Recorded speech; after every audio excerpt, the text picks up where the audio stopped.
Can we talk about something that's near and dear to my heart? That is the art of closing the deal. Here's a few tips that'll help you out. Check it out.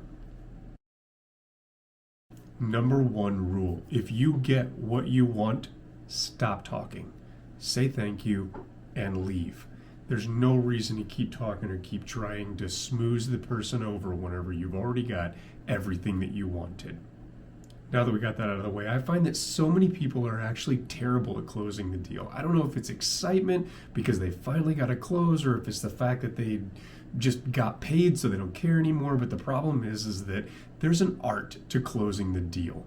And if you do it right, it'll cause you way less of a headache. So here's 3 tips that I've come up with. Number 1 is the review process.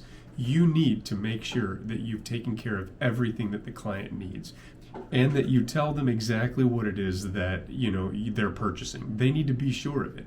If you're like me and you sell things that are multi-level, or it's a service or something like that, it's super important to make sure that they understand all of it. I don't know how many times I've had a quote that was signed, and then suddenly I start talking about something and the client is like, wait a minute, this isn't included? Wait, what? Did you sign the same quote? So you need to really make sure that you review. Number 2 is the next step. Make sure that the client leaves with an understanding of what the next step is actually going to be. Is it an onboarding meeting? If it's just transactional where they're buying a product, it's pretty simple. So if you walk into the coffee shop and pay for a cup of coffee, the next step is easy. You get the coffee.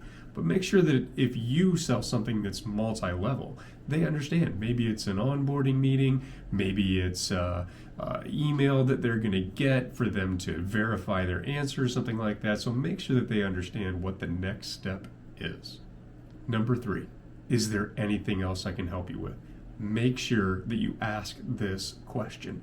I can't tell you how many salespeople are leaving money on the table because they're simply not asking this question. I sell tech. It's so often that I ask this question and they're like, yeah, not unless you can help me with phones. And I'm like, as a matter of fact, I can. I don't like to upsell people in the initial meeting because I don't think that it works very well.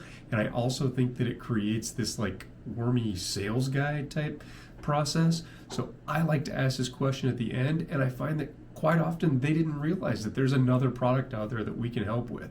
Or here's a great fact: it might be a time for you to do some referring.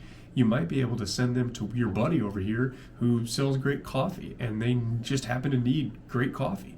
Make sure that you're asking them for sure, is there anything else that I can help with?